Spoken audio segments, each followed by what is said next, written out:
En ce 4e dimanche du temps pascal, la liturgie invite à méditer sur le bon berger. Je vous invite à rentrer dans l'évangile de ce jour, dans sa fraîcheur qui nous fait du bien. Jésus parle aux pharisiens en disant « Amen, Amen », c'est-à-dire « Je tiens pour ferme ». Tout l'Ancien Testament est comme pétri de la figure du berger, qui est celle de Dieu pour le peuple d'Israël. Et c'est aussi celle d'ailleurs du Messie qui doit venir. Notre Seigneur commence par dire que celui qui entre par la porte, c'est le pasteur, le berger des brebis. Le portier lui ouvre et les brebis écoutent sa voix. Alors pourquoi certains veulent parfois escalader en passant par un autre endroit ? Eh bien parce que ce sont des voleurs et des bandits, nous dit Jésus. Vous savez, on dit souvent cette expression assez facilement, « Il faut arrêter de suivre telle ou telle personne comme des moutons ».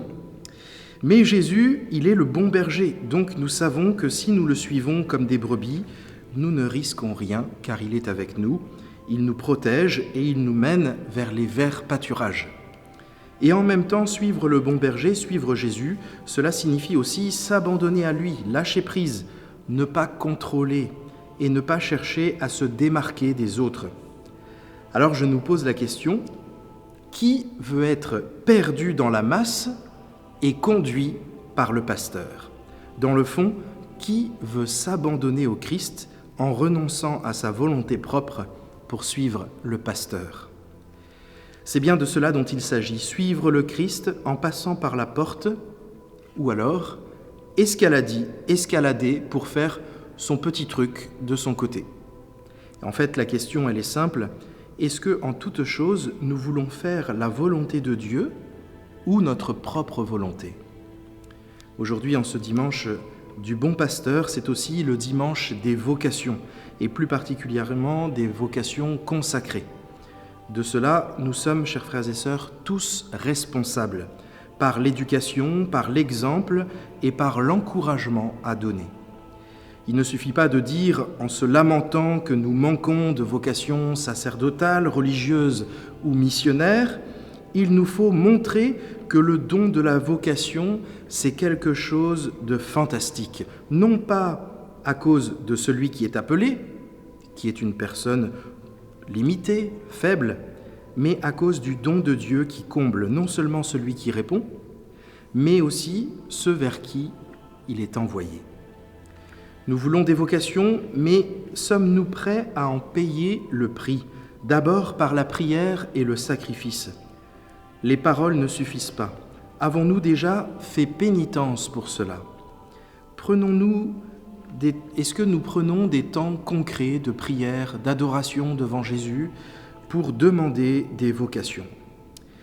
Il y a un fait constant dans l'histoire de l'Église. Les vocations ne naissent que là où on consacre du temps à l'adoration et à la prière. Priez le maître de la moisson, disait le Christ. Combien de temps sommes-nous prêts à consacrer pour cela? Peut-être qu'une bonne initiative serait de consacrer chaque semaine une demi-heure d'adoration dans ce but. Nous avons d'ailleurs le projet dans notre paroisse d'organiser une adoration perpétuelle pour continuer à adorer tout au long de la journée.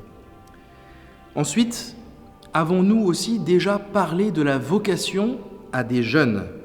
Vous savez, dans l'esprit de beaucoup, les vocations, c'est un peu comme les autoroutes ou le TGV. On les emprunte, mais on veut que ce soit chez le voisin, pas chez nous. Seriez-vous prêts, vous, parents, à accepter qu'un de vos enfants soit appelé par le Seigneur?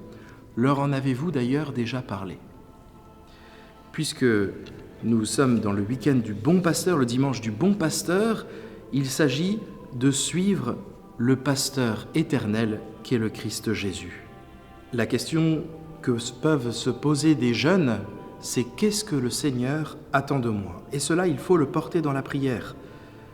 Qu'est-ce que le Seigneur attend de moi? Et pour tous, quel que soit notre âge, notre situation, notre engagement dans l'Église, notre vie est-elle suffisamment rayonnante pour donner à quelqu'un aussi l'envie de se consacrer totalement au service du Christ, de son Église et des autres, comme prêtre, religieux ou religieuse? Puis après, il y a ceux qui sont malins, qui se disent « Je sens que le Seigneur m'appelle, Alors du coup, je vais lui donner 1 ou 2 ans de ma vie en partant comme missionnaire, comme ça j'aurai donné ce qu'il faut au bon Dieu. Ou alors, Seigneur, je veux bien te donner ma vie, mais surtout, je veux pas souffrir. Je veux pas souffrir, je veux une vie bien tranquille, et si je pouvais avoir un petit peu de reconnaissance aussi, un minimum, ce serait vraiment bien, parce que oui, toi, tu as porté ta croix, tu as donné ta vie, et tu nous invites à faire pareil, de même. Je veux bien, Jésus, je veux bien t'aider, mais juste un petit peu. Je veux bien porter juste le bout de ta croix, voilà, un petit peu, mais en étant un petit peu derrière comme ça, mais pas plus. Voilà. Ça, c'est les malins. Donne un petit peu. À donner sans compter, à combattre sans souci des blessures, à travailler sans chercher le repos, à nous dépenser sans attendre d'autres récompenses que celle de savoir que nous faisons votre sainte volonté. Beau passage de la prière des scouts. Faire la volonté de Dieu, cela signifie d'accepter d'être conduit par l'unique bon pasteur, notre Seigneur Jésus-Christ. Alors, chers frères et sœurs, prions pour les vocations en ce dimanche des vocations, dimanche du bon pasteur. Offrons des sacrifices pour les vocations. Prions pour les prêtres, afin qu'ils soient de bons pasteurs, à l'image de l'unique bon pasteur, notre Seigneur Jésus-Christ.